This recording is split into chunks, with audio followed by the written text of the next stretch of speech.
Gerai. Tai dar kartą labą dieną, nežinau, nuo kurio video pradėsite žiūrėti, mano vardas Grantas, aš atstovauju įmonę UAB Prekių apskaita, esu jos direktorius, savininkas. Šiandieną noriu papasakoti, kadangi jūs dirbsite, noriu papasakoti apie inventorizacijos eigą. Aš noriu, kad žinotumėt, kaip pati visa inventorizacija yra organizuojama, tam, kad jūs žinotumėt, kur, kada reikia bėgti ir ką reikia daryti. Prieš tai videose mes pabrėšime, kaip dirbti su kaupiklius ir dar papasakosime jums apie bendrąją tvarką. Tai dabar mes kalbėsime apie inventorizacijos eigą. Inventorizacijos eiga.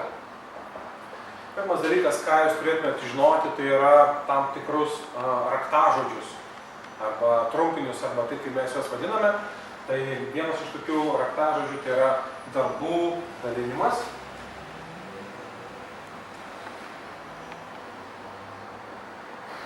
Mes tą tikrąją to žodžio prasme daliname darbus. Mes sakome, tu turi eiti tenai ir atlikti tą ir tą. Tai šiuo atveju prieš darbų dalinimą mes darome tam tikrą markiravimą. Tuoj viską surišime. Markiravimas. Ir mes klijuojame tam tikras etiketės, kurios pas mus vadinasi lokacijos. Taip, tai mes tam tikras lokacijas jas paimame ir išdaliname. Tai mes galime jums parodyti pavyzdį štai čia. Štai čia mes turime tam tikras lokacijas ir turime pavaizduotą tam tikrą lentyną. Tai va, mes to pasakysime, ką tai reiškia, bet ant kiekvienos lentynos mes kabiname tam tikrus lipdukus, kad jūs žinotumėt, ką jums reikia konkrečiai skaičiuoti. Tai va, būtent šitą lentyną, jeigu aš duočiau jums 1930 lokaciją suskaičiuoti, tai jūs skaičiuotumėt štai šitą, o štai sekantį 1931 jau būtų kitam žmogui skirta. Tai jums reikia būtent skaičiuoti šitą lentyną. Nuo vienos lokacijos iki kitos, kas yra per vidurį, tą jūs ir skaičiuojate.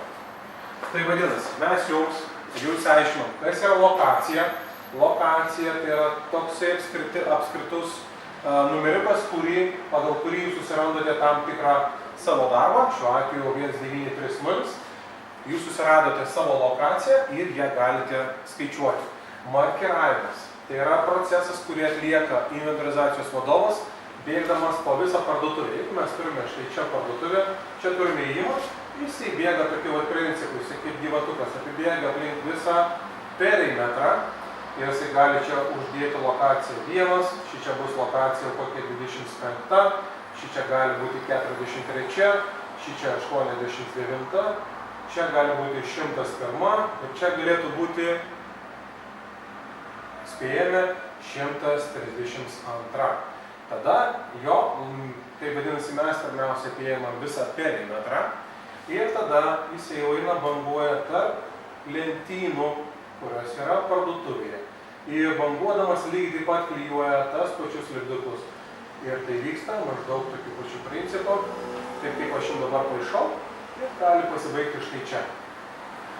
Ir faktas tas, kad toliau numeracija eis, čia gali būti 180, jau čia gali būti 352 štai čia, čia gali būti 421 ir štai čia gali būti jau 501, o čia 622. Ir jeigu jūs suprantate, kad jums reikia šiuo metu susirasti savo lokaciją, kurioje būtų, pavyzdžiui, 34, tai jūs suprastumėt, kad nei kažkur tai randasi štai šitam tarpe, tarp šitos ir šitos. Gali būti kažkur tai čia, nes jų bus labai daug. Jeigu aš pasakysiu, kad jums dabar reikia skaičiuoti 405 lokaciją, tai nei gali būti kažkur tai štai čia, tarp, jeigu aš teisingai atsimenu, tai tarp čia ir štai čia, štai šito tarpo, tarp 352 ir 422, kažkur tai tam tarpe. Eidami mes tas lokacijas galėsime matyti, bet tai vyksta markiravimas. Tokiu principu vyksta markiravimas. Dabar darbų dalinimas. Ką reiškia darbų dalinimas? Inventorizacijos vadovas, sėdėdamas prie savo kompiuterio ir matydamas ekraną, jisai jums sako, išdalina kompiuteriniu būdu, išdalina kompiuteriu, būtent užduoda, kad štai 425 lokaciją turi skaičiuoti Jonas. Ir užduodama šią lokaciją, jisai nusiunčia informaciją į serverį ir norint jums ją gauti, reikia kaupiklį įstatyti į bazę ir jinai pasiema šią informaciją atgal į kaupiklį ir kaip tik tai jūs ją įstatote, suvaikšto informaciją ištraukę, jūs jau savo kaupiklyje ekrane matot, kad jums užduota 425 lokacija, 472 ir 501. Tai bus eiliškumas, pagal kurį jūs galėsite eiti ir toliau skaičiuoti jums užduotus darbus. Tai reiškia, darbų dalinimas vyksta per kompiuterį. Jį kaip galima pasiimti, įstačius kaupiklį į tam tikrą lovelį. Lovelį aš galiu pademonstruoti, jis yra štai čia.